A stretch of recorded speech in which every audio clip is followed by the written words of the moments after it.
But I'm going to go to work. I got a few things to handle. I had to get a rent check for the fucking landlord. Yeah, Seth was like, yeah, this Asian guy in a nice suit showed up. He had his suit on for the first time in his life. Apparently, that's what it says. Our landlord is the guy who does all the piping work himself to save money. He's the type of guy that will use resin epoxy and a Lowe's bag to fix your burst pipe. Sounds like Nick Miller off New Girl. Never seen it. You've never seen it? No, all the sitcoms I don't watch. Oh. Yeah. Action, sci-fi, historical thrillers. Like I'm watching The Godfather of Harlem right now. Forrest Whitaker's best fucking performance I've ever seen in my life. Mm-hmm. And it's only getting better. I'm only on episode 3.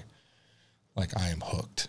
It's the life around the 60s in Harlem and like Cassius Clay, Malcolm X, and Bumpy Johnson, how they ran and manipulated the colored folks in Harlem at the time to suit power, religion, politics, all kinds of things. It's a crazy story.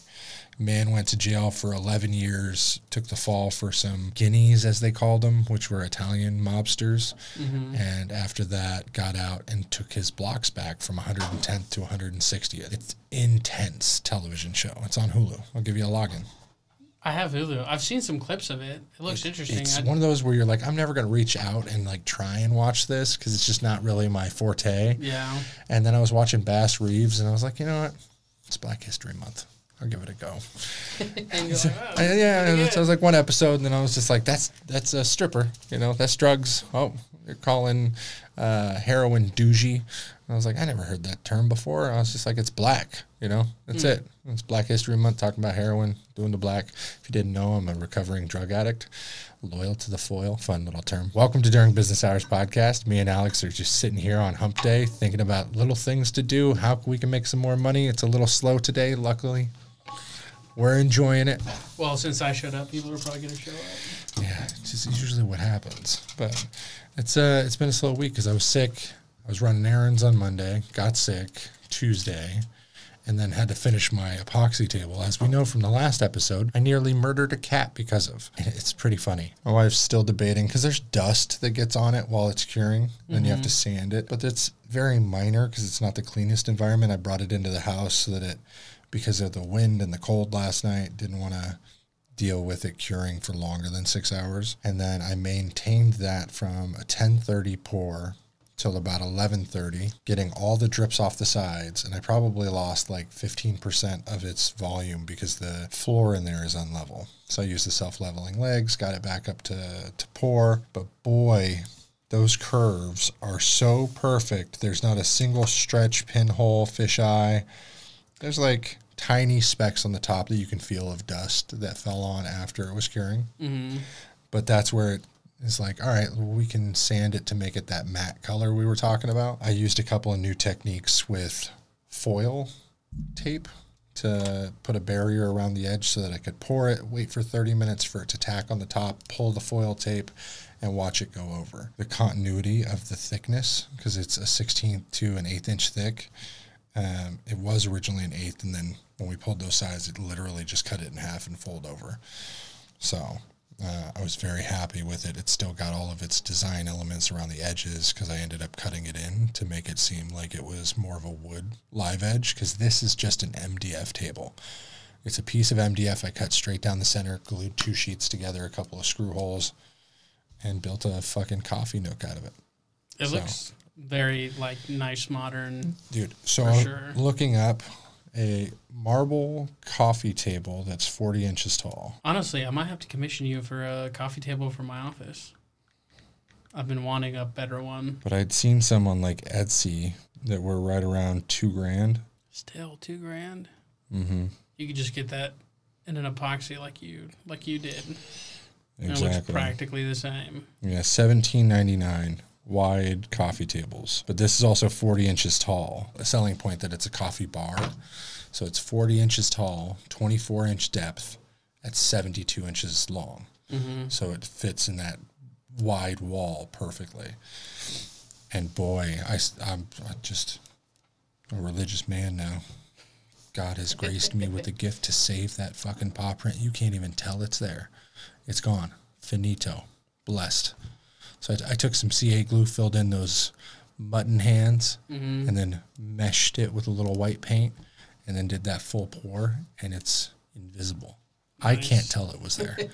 That's how good it is. It's not even that you can't even see it when you're looking for it.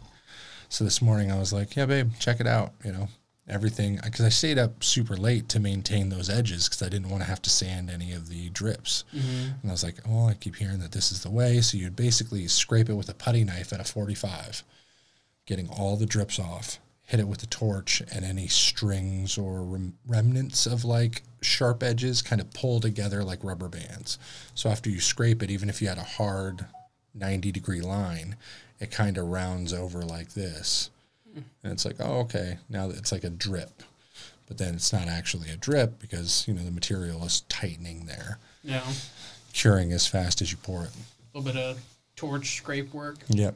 And then I had repainted the underside, so any of that scraping I just kind of did at a 45, but dragging so that it would mold or pull most of the material instead of scratching the wood. It was just kind of scraping alongside of it, so I didn't have to like look under and see that the paint was scraped, which was nice. And those legs I stupidly threw on super wide instead of like closer together. So you can, if you put my whole body weight on it, you can see it kind of bow a little, but I'm also over 300 pounds.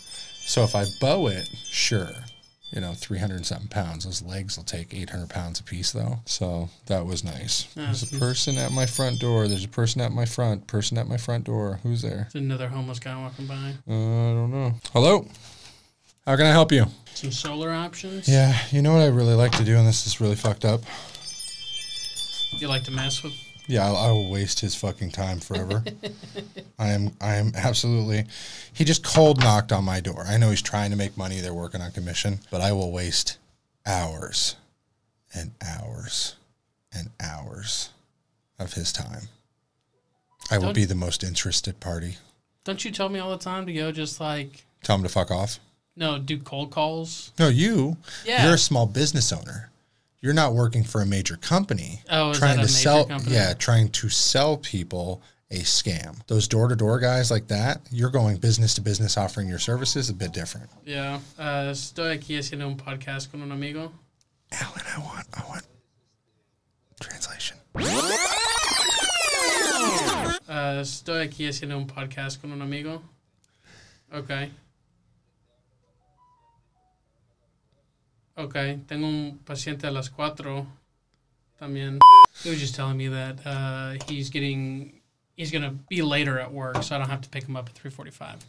Fortuitous. Yeah, and if he does get a ride, he'll call me, and if not, he'll call me. Yeah. So, but you are going small business to small business, right? And like even for me, I go to some of the carriers and I deal with the people and not the actual business side. I'll go to AT&T and be like, yo, I'll slip you a 20, refer me 10 people. That's more of like greasing the wheels with a person and they benefit from it. But there's no shadiness like tell your customer they can only go through me and I'll bribe you. You know what I mean? Now these people, they're like, I'm going to tell them that we're the best and I can save them these astronomical numbers just to get them to sign that dotted line so that no matter what, we're making a payment, even if they lose their house. Oh, you're not going to pay anything up front. You're not going to get anything. You're going to get a bunch of tax credits. It's all a scam so that they can make a shit ton of money off of your interest, loaning you money on this equipment that to them is super cheap, that they're going to put in haphazardly, possibly burning your fucking house down, that nobody ever talks about the fires that happen for solar panels. Oh my God. Yeah, because just the wet connectors they never put on, or like the drilling through your roof in the wrong places, the electrical fires they cause. I hate solar panel companies. There's so many of them. I got a buddy, Matt Matsuda. Yeah, he understands. He went to real estate after his bullshit. He was like, yeah, I'm done with this. He was like their top salesman too. And he was like, you know, there's probably a less shady way that we could do this. And they were like, kick rocks, son. Damn. Yeah. That's fucking rough. So yeah, I fuck with them a lot. Nice. Yeah. Understandable. Well, you got OG&E. I was like, yeah, I pay like $2 a day, you know, charging my car full-time 24 hours a day. It's $2. That's less than gas, you fucking chump. What are you, from Jersey? You're damn right. I drive a Tesla in the middle of the southwest hemisphere. I don't know what the place is. Be from anywhere but here dealing with these cucks. There's so many of them that are like, I think I told you the other day about the kid in the Tesla. And then he bought that Tesla immediately somebody asked him if he wanted to buy solar. I was like, yeah, that's funny that somebody else is now asking me. Live on our podcast. We're the realest unscripted show on YouTube. Nobody is going to allow somebody to randomly call them and be recorded because it's a one-party consent state in Oklahoma, just so you know. Or have conversations with your father about when you're going to pick him up from work. Yeah. Funny enough, talking about kids, this morning I was violated by mine. As we know, he's 4 years old. I was touched inappropriately by my 4-year-old. Oof. In a negative way. I did not feel emotionally fine afterward. It's maybe because I struck back. No, I just felt sick to my stomach because I was punched in the man parts. So I'm sitting there.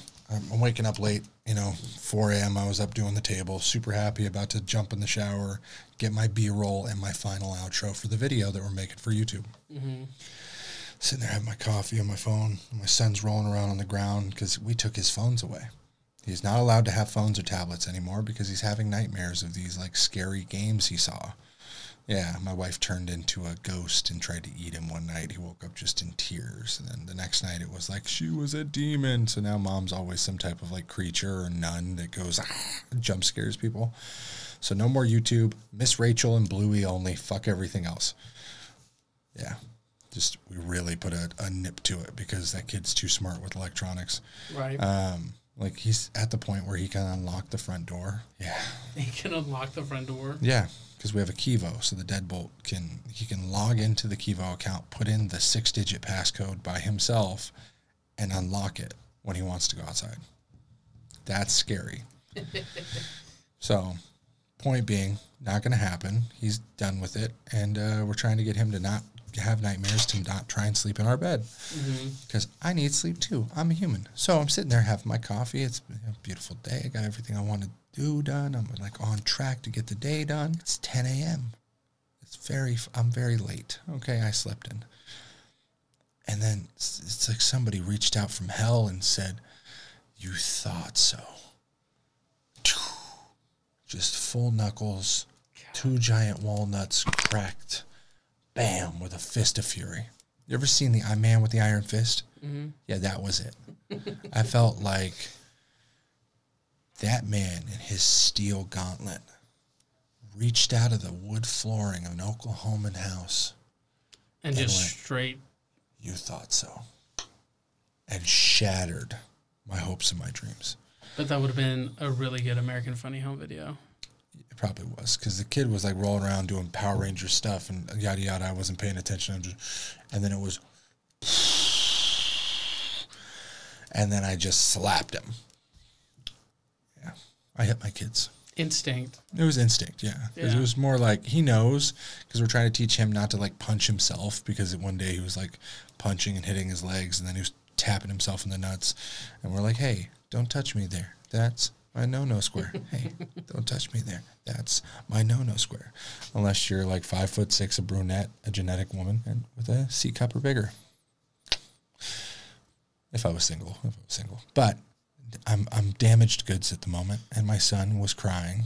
So after everyone had their hot cocoa and their ice packs, I jumped in the shower, got my B-roll done. This kid was sweet as shit. So I'm going to show you the video that we shot afterwards, because he doesn't hate me forever. Mm-hmm. Unconditional love and all. Right. Hey CJ, you want to tell everybody to like, comment, subscribe? Yeah. Like, comment, subscribe. Say it. Subscribe. For more DIY and fun projects. Yeah. Trying to make up after. Oh yeah, he always does the whole like kissing your shoulder, kissing your cheek stuff. It's very feminine in that way, but I was a dumb kid too. It was either, waving my junk at like 6 years old to everybody. Like I should have been a child predator as a child. I would just drop trow in the middle of Walmart. Well, back then it was Long's. And I'd be like, or just surprised that you didn't get molested. Have you seen that? There's a clip from American Dad where they're like at Benihana's. No sitcoms. Not even American Dad? No sitcoms. Well, I didn't watch Fox until after I was like 12. You said American Dad, huh? Yeah, American Dad. What the fuck? Back to the Future, The Ride, AI upscaled full show. A year ago? Yeah, it's The Ride. Oh. They used AI to upscale everything. Okay, so what is it? American Dad? Stan dancing at restaurant. This is going to get a bit racist, I'm sorry. Perez impersonator? Whoa! No way! Look who escaped. Went to the ATM, busted out my $40 quick cash, I got my comb, I'm ready to party. My friends, I would like to make a toast to Stan getting away from his wife for the night and me getting away from mine forever. Yep, my divorce from Sheila became final today. I'm a free man. Yeah, Daddy! She got it all. The house, the car, even the dog. Ungrateful mutt. And I'm talking about Sheila. I thought it was the dog you were talking about. You were talking about your ex-wife. I know. It was a joke and I got it. There's always these plain-faced people in these groups of men. Like this guy here. He said boop. Yeah. You know? One of the guys. Nathan, stop it. I dance like This this. is by why the you way. keep getting molested. Yeah, that's Oh my God. What are you doing to make money? What else do you make money from? nothing else. But I was actually gonna ask you, how do you know how to set up membership things on Square? Yeah. Because I had a patient come in a couple weeks ago, and they took advantage of my membership thing that I have for B12 shots, and I was Do you have their card info? not anymore. Yeah, so you're going to have them re-sign, basically, re-sign up. And this is really hard. When somebody signs up for a membership, to get them to recommit is I think it was like 250% harder to sell somebody the exact same thing again because of a misstep, because there's like a barrier in trust there where it's like, oh, our system failed or whatever. It's super hard to sell somebody a gym membership the day after they use their first day of their gym membership. It was like a study done. Oh, really? But so if they cancel, just be prepared. Don't be upset. It's simple psychology. I mean, it was completely on me. I know, but it's stupid how that is. Yeah. I'm not very driven when it comes to making money on the things like that. I tried it. Etsy didn't really do much. You got to pay for advertising, get your name out there. And I was like, I'm good. I'm enjoying the break here. It sucks for money-wise because I have to take a 2-week break to go to Sacramento next month. And, you're going to go there and lock everything up? I have to. Still haven't received a payment. So for those of you who know this grind and struggle right now, I have a business that I've sold to somebody that's not making payments on time. And it's currently the 21st of February. He has until the 28th to pay me $5,500.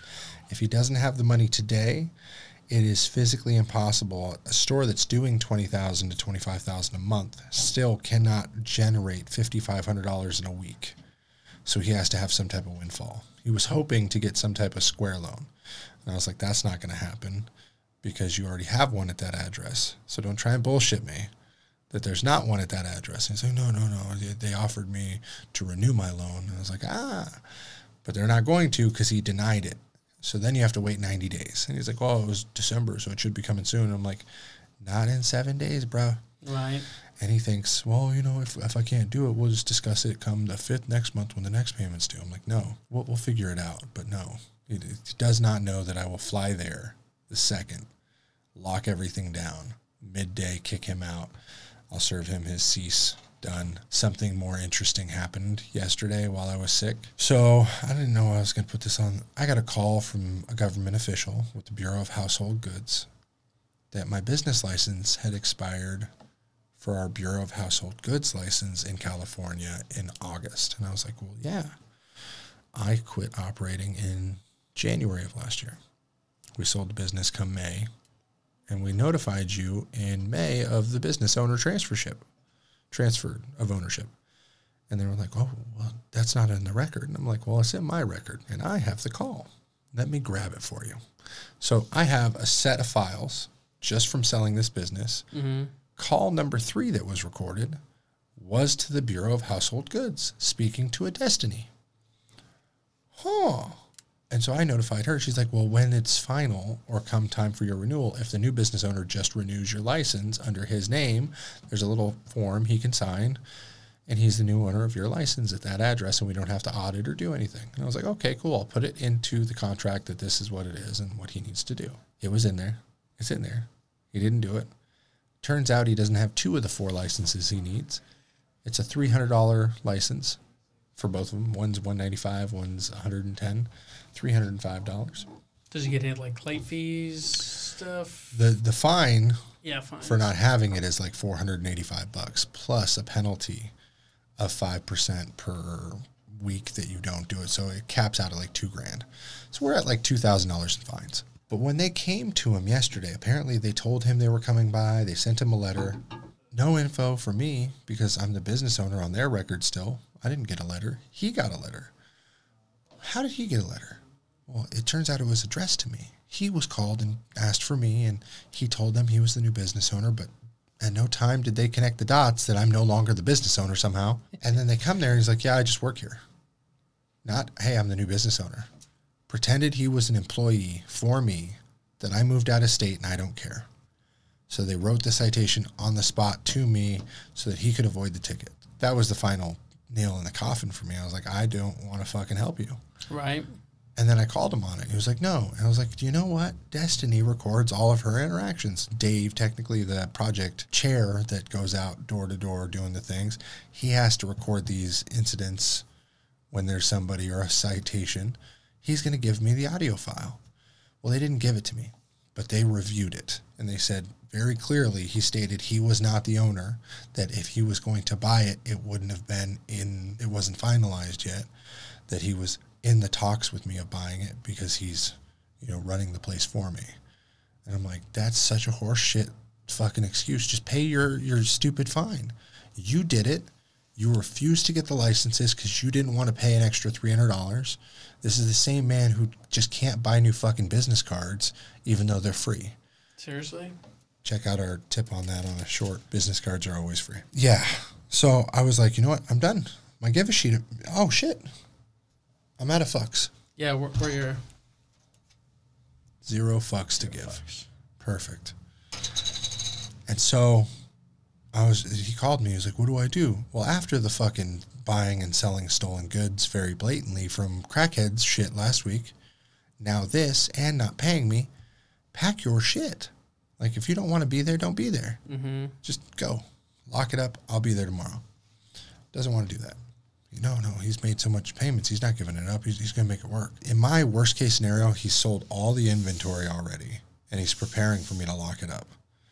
Because when I gave it to him, he had about $200,000 in inventory on retail end. Wholesale, probably like $75,000. But he bought that and the business for $180,000. I got a lump sum, and I'm getting $5,000 a month for 16 months. You do the math on that. If you can't do the math on that, then I'll refer you a tutor. So we're like, I'd say payment number 7. Payment 7. Out of 10 months he's had it because he got 2.5 months free. So he could set up, transfer, do everything. Pay his fucking licenses. Not 1 month has he paid me on time. Not one. So I've gotten a $500 late fee every month. But holy shit, it has been bad. This man just loves to give you money. The first 2 months he made nearly $80,000. I'd say high point $50,000 profit in his first 2 months. Mm-hmm. And he was just so ecstatic. And I'm like, hey, this is summer months. This is when it's like $40,000 a month. Bang, bang, bang. It's going to go. Especially with how shitty the previous employees were running it. Nobody was hustling. You're a hustler. You'll get it done. This is my faith. I don't want to stress about these things. It's only stressful when I'm like, somebody's going to burn down the thing I built, the fucking child that I, is trying to breathe life into for the last 14 years. Mm-hmm. And then I sold it to him. I'm like, yeah, I'm done. I'm stepping away. Did all the training, all the transfers. Here you go. Like, he has access to the Google and Facebook and ownership on the Google page, the Yelp page, and billing rights on the website so he can access things. But everything else, it's still in my property. It's my name, my lease. I still have the rights to the trademarks that he doesn't. I still have the rights to the copyrights. I still have the rights to the digital data that wasn't sold to him. I sold him a customer base, a location, a marketing portfolio that is that business. But he got none of what he didn't get. I'm not going to go give the information there. There's a lot of things that are slide in that contract that are like more based towards me to protect myself in this event. Mm-hmm. The moment it's 30 days past due, 5th to 4th on March, because I'll fly out the 2nd, on the 4th, boom. I'll throw everything into storage and just sell it off, and I've still made close to 130 grand. Not bad. Yeah. Or there's a guy in Orangevale, particularly Folsom now. I could just sell it to somebody else for even cheaper. Do it all over again. Yeah, give me 50 grand cash. I know this guy's probably got 50 grand cash. Send me a Bitcoin. Alika, you know what I'm talking about. And that's my option. So it's a frustrating one, but it's one that I'll have to take if need be. Mm-hmm. And when I talked to the people who were doing the investigation about the license, they were like, oh, I remember you from 2016. I totally forgot this was your place. And they were like, yeah, we're very put off by him. We didn't understand what was going on. And I was like, yeah, here's the contract. Here's the signature, the consigliere, all these little things that say, I'm no longer the business owner for liability reasons. This isn't on me. And they're like, okay, yeah, we'll go ahead and get that waived, but there has to be a hearing. I'm like, so now I got to go and do a Zoom call with the fucking chief of the household bureau, the 2 investigators, and the head of that department to tell them my case, even though I just gave them the info. So now we're wasting more time and money for what? Because you couldn't pay a $200 license? Yeah. Because you forgot and you were scared? A business owner delegates. We don't hide from it. I have a lot of money owed to 2 lenders that one wasn't mine, one's mine. I canceled, I don't hide from them. I know I owe this money. Mm-hmm. I don't want to pay in full, so I'm manipulating the circumstances, but I will never say that I don't owe somebody something or try and skirt a bill. Like, I bought a restock, and just for reference here, Sean, G&G Glass and Glue. I should have reached out to him 2 hours before I made this purchase, but I paid him $850 yesterday. Needed some back glass, some parts. Not OEM Apple, some aftermarket. And I reached out to him on Facebook, and it was 5 minutes later. I'm like, you know what? I'm just going to order it. I don't want to deal with it. I got to get called away. I needed these parts. It took probably an extra week to order them, but I didn't hassle or haggle for a discount to try and get it done to save money, because I know on the back end, getting it done properly and taking that hit and oh shit, I got to get this done, I'll get taken care of. So I think it was $890 or something. So after I texted him that, and I was like, no, I already bought it. Sorry, I'm not trying to hit you for a discount up front. He's like, no, I gave you $150 back and free shipping. I was like, oh shit, you didn't have to do that. I appreciate it. That's why you're the man. And just do your shit. It doesn't happen every fucking time. Not every time somebody's going to be like, oh no, thanks for not bitching or trying to bargain for a discount. But it's just do the shit you're supposed to do, right, and there wouldn't be any repercussions. And this just killed me yesterday, especially after being sick, dealing with a bunch of bullshit. And then I went down, when I was finding this out, I went down to Schaefer's. Shout out to Schaefer's. They're doing pretty well now. They're not as busy as they would like, because their store was dying, Mark. But they took my advice and started putting out all the used computers. So now they're doing computer and console repair and pre-builds. So every time I've been in there, there's a new custom computer they're building. Nice. I told them they could be that whole Northwestern Oklahoma's top-tier computer supplier. Come to our showroom at blah, blah, blah, Oklahoma Avenue. That's what they should do. They should market it as such. Mm-hmm. And I think Mark's just kind of done with that business, because originally he wanted me to rent out that business and then be Schaefer's Computers. Yeah. I'm good. I don't want to be in the computer business. I like the cell phone business, because it's you pay me $150, I give you a $20 part. We happy. I make $130. 15 minutes later, you leave me a 1-star review. We great. Yeah, I just found out we have 47 5-star reviews, not a single 1-star. Nice. Mm-hmm. I had a patient a week or so ago that left a review on my Square thing, 5 stars. I've had Square's feedback is happy or unhappy. Well, they left some kind of review in stars, positive or negative. Yeah. And I was like, oh, awesome.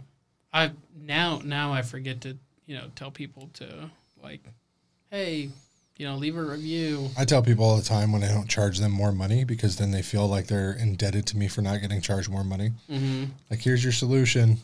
I have people now that say like, oh yeah, I'm going to tell my friend, and I'm going to tell my friend's friend, I'm going to tell everybody. And then, you know, I get these little spurts from whenever I see people that do that I get like 2-3 people come in like the same day because they're like, yeah, my friend told me about this IV thing and it really helped and all that stuff. But you were mentioning the thing about your supplies. I had that same kind of thing happen to me when I was in Florida. I was getting some supplies delivered, and Ryan is the name of the guy that does our pharmacy supply check-ins and stuff. And he's like, hey, you know, just wondering, you haven't ordered in a while, making sure everything's okay. I'm like, yeah, you know, I'm just on contract here at Florida for FEMA stuff. He's like, oh, like, really? He's like, well, you know, like, we just really appreciate you guys that, you know, next time you order, I'm going to throw in a 10% discount and some other stuff in there for you. I was like,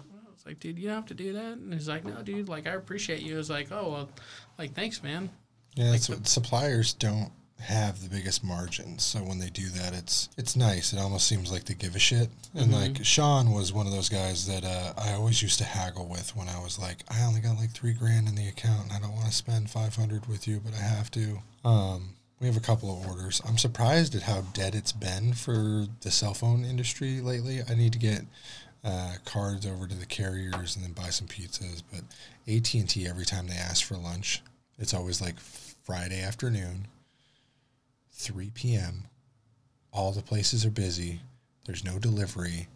And they're like, hey, we want to order for 10 people right now. And I'm like, no. Get a couple of pizzas, get 12 tacos, whatever. You want $300 in fucking food. Not happening, bud. Like, you don't refer me that much business. You send some charge port cleanings down, a couple of data transfers. I make like $400 a month off AT&T. But I have to do so much damage control because of them more often than I have to do anything else in the store. Well, they sold me this that I didn't need. Or the fucking Betty. Oh, they told me that I wasn't going to be able to get my data. And then we got the data, and then I was like, oh, they told me I wasn't going to be able to return the phone I bought so that I could just get the data. And then you told me I could return it. I'm like, yeah, you can. They're not AT&T. Call the 1-800-AT&T number. Did you ever speak to Betty, by the way? Not yet. So, for clarification, I'm putting it in here. I spoke to Betty, a.k.a. Elizabeth, the tattoo artist. She came back into the store the day you were here. We had a discussion with her. Because to me, she seems like a very flirtatious and attractive young woman.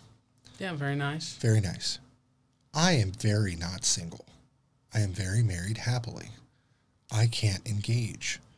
This man should engage. If she's single and ready to mingle, which I made a joke to her about before you were there, and she is. Oh, it's always up to have a good time. I was like, well, you know, Alex is a bit of a flirt at the club and at the bar, and, I'll keep an eye out for him. I'd love to see that. You know, just all those little tips on your love life. And then you're here, and you face planted so hard. I didn't think I was that bad. I wish I had it on video. It was like, it was silver plattered up. And then conversation was like, yeah, that'd be kind of cool. Oh, you got new thing. Like, where's that? Everything was just very like. I just couldn't find myself in the rhythm. This is why you should drink alcohol all the time.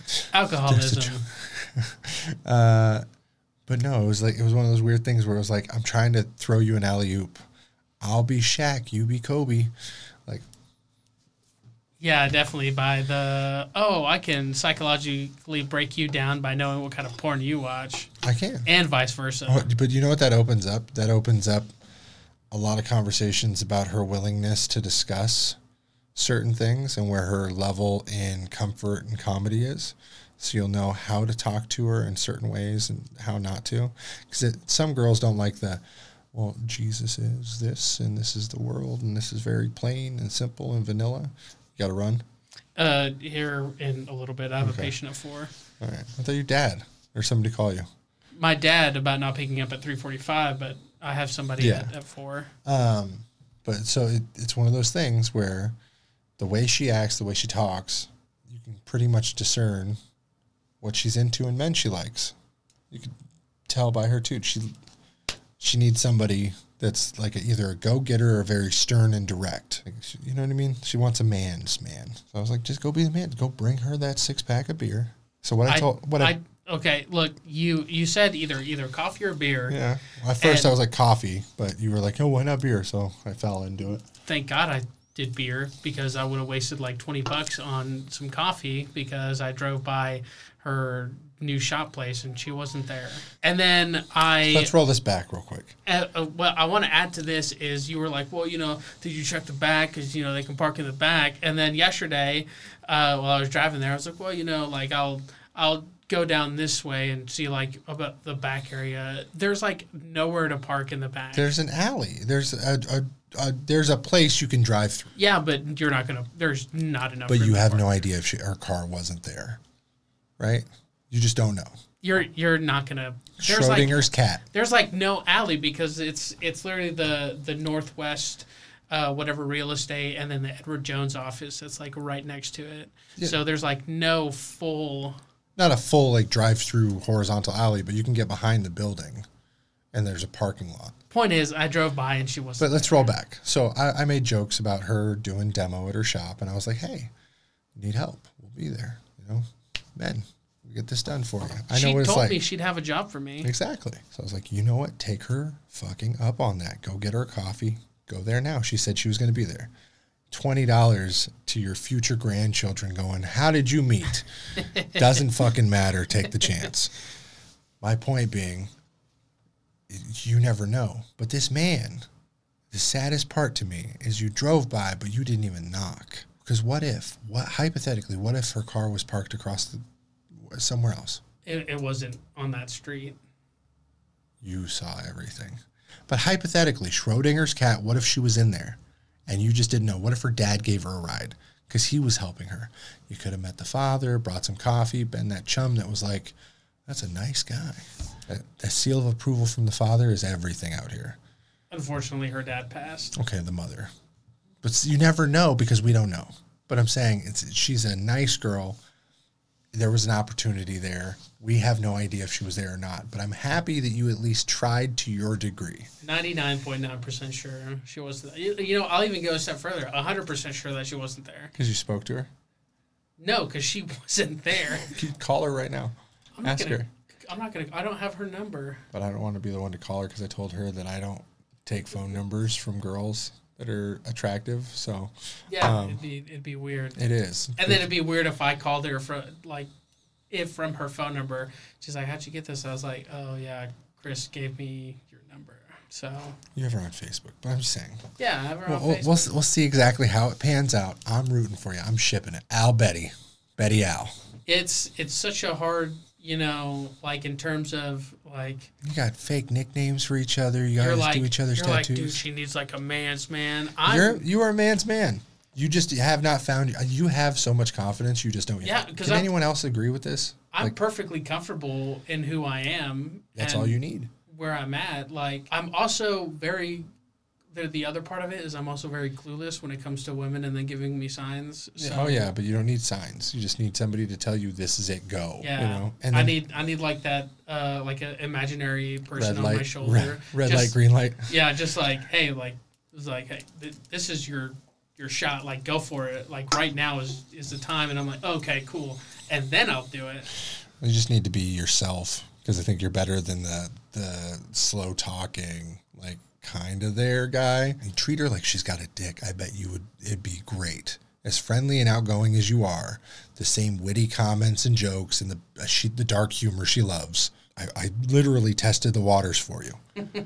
Showed her a bunch of the fucking TikToks and I was like, oh, that's kind of funny. She's got your humor. Yeah, I sent her a video of a clip of It's Always Sunny in Philadelphia. She reacted? Yeah, she was like, I didn't know what the hell that was. And she was like, now I'm going to have to see what episode it was. So now you're going to have to show her the TV show. She's watched it. She just hasn't seen all of it. She hasn't caught up yet. But we may have started something here. We're rooting for you. If you're rooting for Alex, let us know in the comments below. Yeah. If eventually we get Elizabeth on this podcast, you will all be shocked. It's hilarious. Girls like that in Oklahoma are outside of Woodward. Yeah, it'd be like... a girl that can do her makeup pays her own bills, drives a decent looking truck, and doesn't dress like a crack whore. Those 4, not in Woodward. Those 4 together. Wait, what was the vehicle thing? Has drives a nice vehicle. Okay. Yeah. Pays her own bills, does well with her makeup, and then is established. Wait, she was wearing makeup? I thought she was just naturally looks like that. No, she was dolled up that day. The day before, when I met her with a beanie, like looking like a snowboarding chick, no, she was still, like, good looking. She's established. I bet she has to have a mental disorder. There's no reason why she's here without a mental disorder. PTSD something.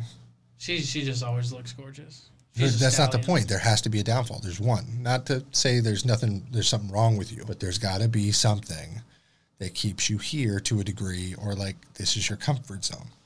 Maybe it's, yeah, I guess there really is no way until like it's... I am emotionally lockstepped with my wife, so with her wishes of moving here. I'm in Woodward. I am perfectly comfortable with the simple things in life. So that's why I'm here. Literally, this town has everything that I need and require. Yeah, that's why you drive out of town to get things you need or want. I don't really... If you could move Oklahoma City like 75 miles closer, would you? No. No? Japanese Wagyu. Special occasion. But you drive to the city to get certain things, right? Yeah, but that's the whole fun of it. It's like doing an adventure. If it's closer, it doesn't feel that much like an experience. You know, that's why I literally drove all the way to Buc-ee's just for snacks, because I was like, what? Well, yeah, I literally drove one day to Buc-ee's for snacks. It's not just a gas station; it's a home. And I saw a guy take a 8-gallon pail and fill it up for $1.19 because any cup is $1.19 for refills, even non-Buc-ee's. Dude, Buc-ee's is amazing, and literally, like I do that not because I want it closer, but because it's an adventure. It's like, well, why not do something spontaneous where I can just, have time off and just go do something.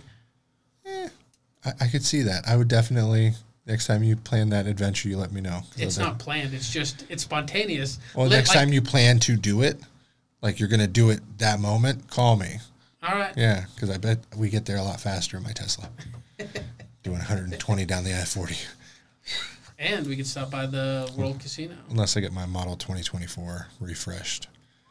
Another podcast coming soon. On time. All right, everybody, we appreciate you. Like, comment, subscribe. Any tips or tricks for this man to get a little more confidence boost in the comments below? Greatly appreciated. Yeah, comment anything. Just anything. What would you do? If you were in his shoes, what would you do? And Betty, if you're watching, and we know that you're watching, hopefully by now I will already have asked you out on that date. Yeah, this is coming out early March, so we've got a little bit of time. Yeah. Yeah, well, it'll be all right. You're welcome, Betty. It's a fucking catch. You should be so thankful. We'll see you all next time on During Business Hours. What's the word I'm going to say? Stay fucking petty. Life can be super happy, life can be super sad. I'm trying super hard to separate the good and bad. I go back to my future just to get to my past, but knowing me, my DeLorean will probably crash.